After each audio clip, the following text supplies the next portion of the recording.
the Vatican striking a secret deal with the Chinese Communist Party in a move that highlights the inner workings of both institutions. Newsmax foreign correspondent Alex Salvi is live at the Vatican with the latest. Good morning, Alex.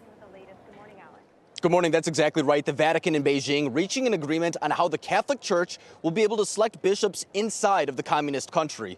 Now, the Holy See confirming that arrangement over the weekend, but providing no additional details as to how that process would be carried out. We do know that it builds on an initial agreement reached back in 2018 and then extended in 2020, but it was set to expire this year, setting up another showdown between the CCP and the Vatican as to who would have what powers when it comes to appointing bishops from China. Now, last month, the Pope admitting that the process was taking longer than desired while refusing to criticize China for its controversial policies. I can't qualify China as either democratic or anti-democratic because it's such a complex country.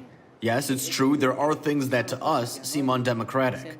Cardinal Zen, for example, is an elderly person who will be judged by a court.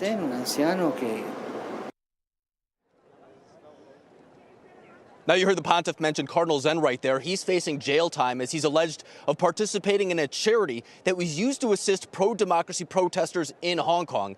Many of Cardinal Zen's supporters say that the Vatican isn't doing enough to support him in the face of these allegations, and we're hoping that these latest talks would present some sort of opportunity to negotiate an acquittal of some sort of settlement.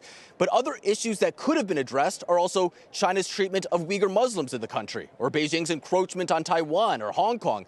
But it does appear as if the primary goal of the Holy See was to extend this agreement no matter what, despite the fact that it's only resulted in 6 bishops from China being named amid 36 vacancies.